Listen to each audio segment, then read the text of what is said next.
नमस्कार, public news देख रहे हैं आप। ऑपरेशन सिंदूर के बाद विपक्ष जमकर राजनीति कर रहा है। आम आदमी पार्टी भी राजनीति करने में पीछे नहीं है। वहीं ऑपरेशन सिंदूर के बाद विपक्ष में दो फाड़ दिख रहा है। पहले कांग्रेस और अब आम आदमी पार्टी के अंदर से अलग अलग बयान आ रहा है। एक तरफ तो आम आदमी पार्टी बीजेपी पर सवाल उठा रहा है, पीएम मोदी से बराबर सवाल पूछ रहा है, मोदी पर निशाना साध रहे हैं। वहीं आम आदमी पार्टी के नेता राघव चड्ढा ने अपनी अलग ही राह पकड़ ली है।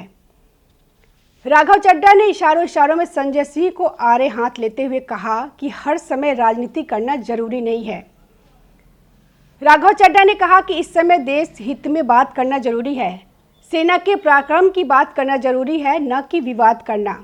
दरअसल आम आदमी पार्टी के नेता संजय सिंह लगातार मोदी सरकार से सवाल पूछ रहा है।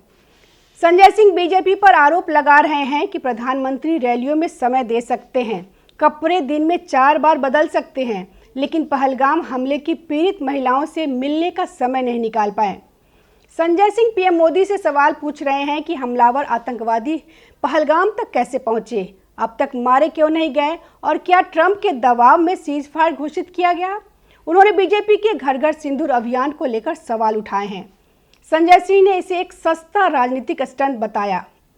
उन्होंने इस अभियान को वन नेशन वन हस्बैंड योजना तक कह डाला है। संजय सिंह ने पीएम मोदी से पूछा है कि 2 चुटकी सिंदूर का महत्व आप क्या जानते हैं मोदी जी। उन्होंने कहा कि भारतीय संस्कृति में महिलाएं अपने पति की लंबी उम्र के लिए सिंदूर लगाती है। यह सम्मान और गहरे भावनात्मक अर्थ का प्रतीक है। संजय सिंह ने बीजेपी पर घटिया राजनीति करने का आरोप लगाया है। उन्होंने कहा कि बीजेपी महिलाओं की भावनाओं का सम्मान नहीं कर रही है। कांग्रेस ने भी इस अभियान की आलोचना की। उनका कहना है कि पीएम मोदी हर घर में सिंदूर क्यों भेजना चाहते हैं। वहीं आम आदमी पार्टी के नेता राघव चड्ढा ने अपनी अलग ही राह पकड़ ली है। राघव चड्ढा ने इशारों में संजय सिंह को आड़े हाथ लेते हुए कहा कि हर समय राजनीति करना जरूरी नहीं है और उन्होंने कहा कि इस समय देश हित में बात करना जरूरी है, न कि विवाद करना। राघव चड्ढा ने कहा कि पाकिस्तान कोई पीड़ित देश नहीं बल्कि एक आतंक फैलाने वाला राष्ट्र है।